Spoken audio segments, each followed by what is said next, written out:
Mesdames, Messieurs, peuple congolais, chers membres de la diaspora, pour info, le dictateur Denis Sassou Nguesso est arrivé en France, et notamment à Paris.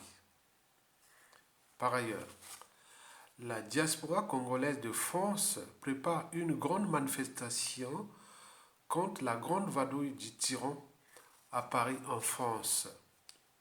Cette manifestation est programmée pour le mercredi 21 décembre 2022, date d'anniversaire du président français Emmanuel Macron.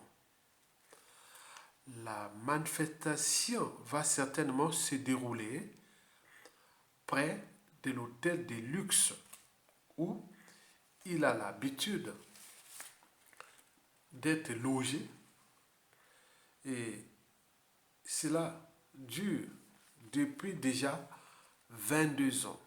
Cet hôtel de luxe est situé près du ministère de l'Intérieur et du palais de l'Élysée, sur l'avenue Franklin Roosevelt, dans le 8e arrondissement de Paris, près des Champs-Élysées. Cependant, dans l'attente d'être reçu en audience par le président Emmanuel Macron, Denis Sassou Nguesso a la peur au ventre, à la trousse. Il est inquiet et craint pour son pouvoir et son régime dans les prochains mois. Mesdames, Messieurs, peuple congolais, alors pourquoi le dictateur craint-il pour son pouvoir au regard de ce que prépare déjà le président Emmanuel Macron? Ce n'est pas sorcier. En effet, selon les sources embarquées auprès des cellules africaines de l'Élysée,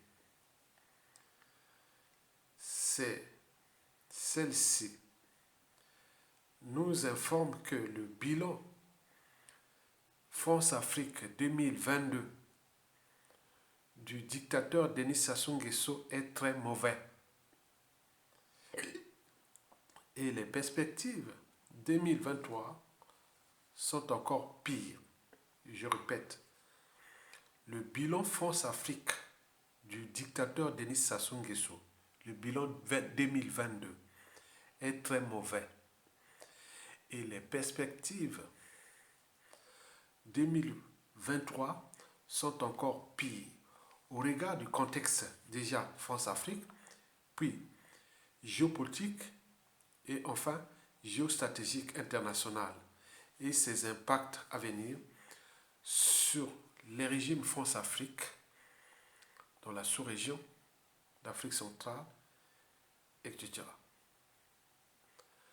Denis Sassou Nguesso a donc peur d'être dans l'antichambre de fin de règne de sa dictature. Et surtout que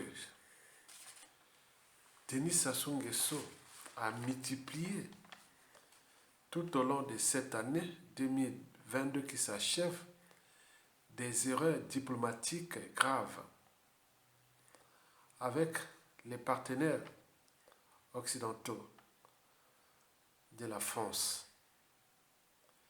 Et n'oublions pas ses fréquentations avec la Russie. Enfin, le fond de cette audience est dans le questionnement. Jusqu'à combien de temps encore nous pourrons vous protéger votre régime au regard des pressions exercées par le peuple congolais et sa diaspora sur votre régime et sur la France-Afrique. La France n'a pas d'amis permanents, ni d'ennemis permanents. Elle n'a que ses intérêts. Donc, Sassou Nguesso va certainement passer dans l'antichambre et on va lui poser beaucoup de questions, des menaces, du chantage et beaucoup de choses comme ça qui sont passées au cours de l'année. Mais je vous rappelle que les perspectives 2023 du régime Sassou Nguesso ne sont pas bonnes. Donc, nous devons suivre avec impatience le déroulement de cette audience-là et en tirer des conclusions. Mesdames, Messieurs, peuple congolais, je vous remercie. À bientôt.